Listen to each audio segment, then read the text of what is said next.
Hey guys, it's Charlie from Inferno Transformations, and due to popular demand I've decided to do a video today on how to properly perform and execute a pull-up.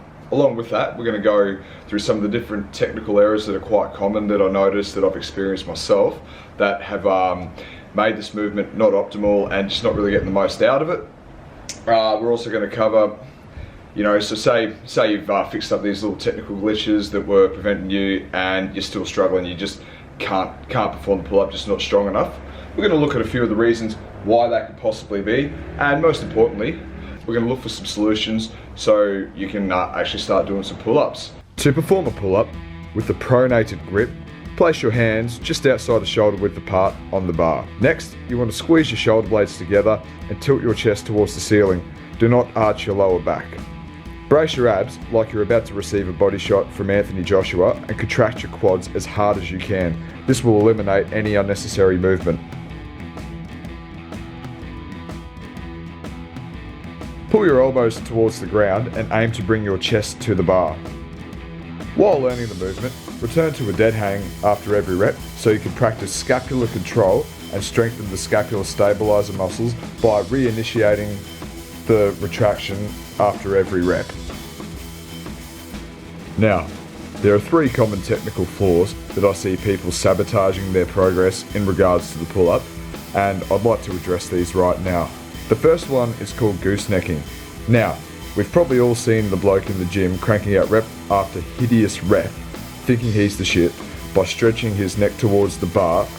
What I want you to do is stick your chest out like the proud peacock that you are and pull your elbows towards the ground. This will keep your lats engaged and keep you humble. The second error is internal rotation of the shoulders. This is where your shoulders roll forward and you start shrugging. As stated before, just stick your chest out and pull your elbows towards the ground, and this will keep your shoulders in a nice, stable position.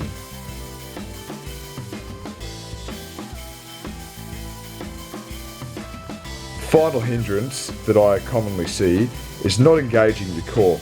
You'll know this is you because you'll be swinging and moving your body in an elliptical manner as you're performing your reps.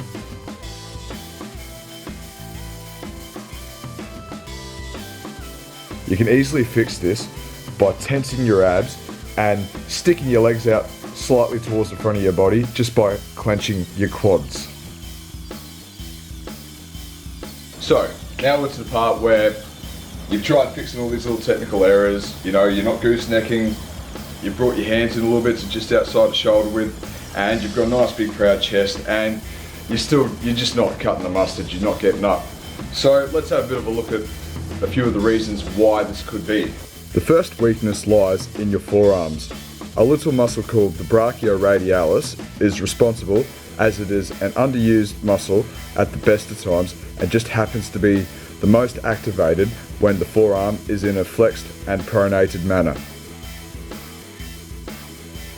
You can tell if this is the problem because you'll be able to initiate the pull-up but struggle to get the last few inches of the rep.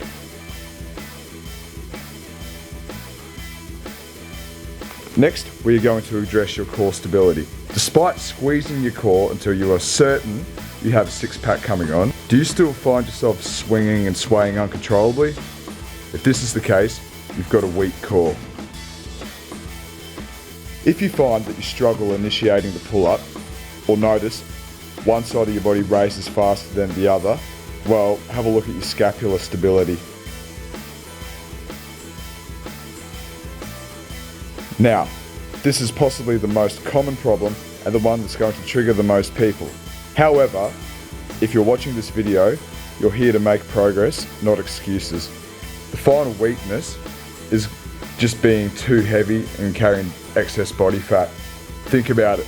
Imagine you're at your ideal body weight.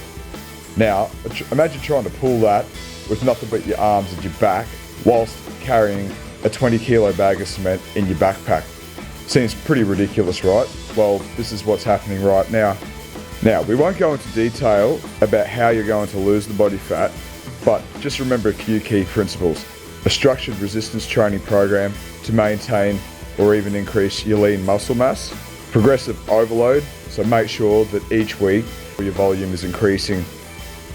Cardio as a supplement to your training. A slight caloric deficit that is maintained over a long time. Adequate protein intake to ensure that your muscles are recovering from your rigorous training. And last but not least, and most importantly, consistency. However, while you're improving your body composition, which is going to take quite a while depending on how much body fat you're looking at losing, you can still focus on building as much strength as you can. You can do this simply by performing lat pull downs. They are a great way to train the movement because it targets the same muscles and you're pretty much using the same movement patterns, and probably the most important thing, most gyms have a lat pull down machine, so they're quite accessible. So let's get straight into it. To strengthen your brachioradialis, I recommend performing reverse curls. Choose a weight where you're going to hit failure between 10 and 12 reps. To perform these, stand perfectly upright, squeeze your glutes so you keep a nice neutral pelvis, keep your shoulders back and your chest out, and keep your elbows fixed to the front of your rib cage.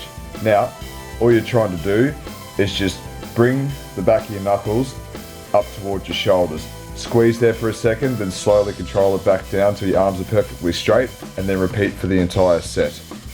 To increase your core stability, I have 3 exercises with regressions depending on your current strength levels. If you're a beginner, I recommend starting with shoulder taps. To perform this, you want to get into a push-up position, and depending on how strong you are, it's going to depend on how wide apart your feet are. It's easier the wider apart your feet are. Then, without allowing your body to rotate, you're trying to tap your shoulders. If you're a little bit stronger, I recommend giving inverted rows a go. So again, you just get into a push-up position with your hands on a couple of dumbbells. You adjust your feet to your strength level, and without allowing your body to rotate, you want to try and pull your elbow behind your body.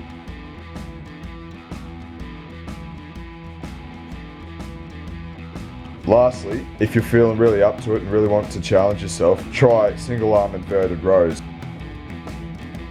The key to all 3 exercises is to keep your torso parallel to the ground and avoid any trunk rotation. To improve your scapular stability, perform scapular pull-ups.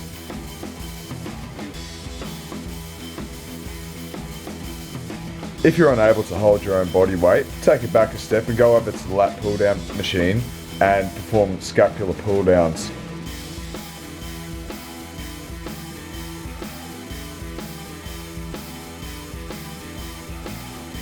Another great assistance exercise for developing your scapular stability is performing trap Ys.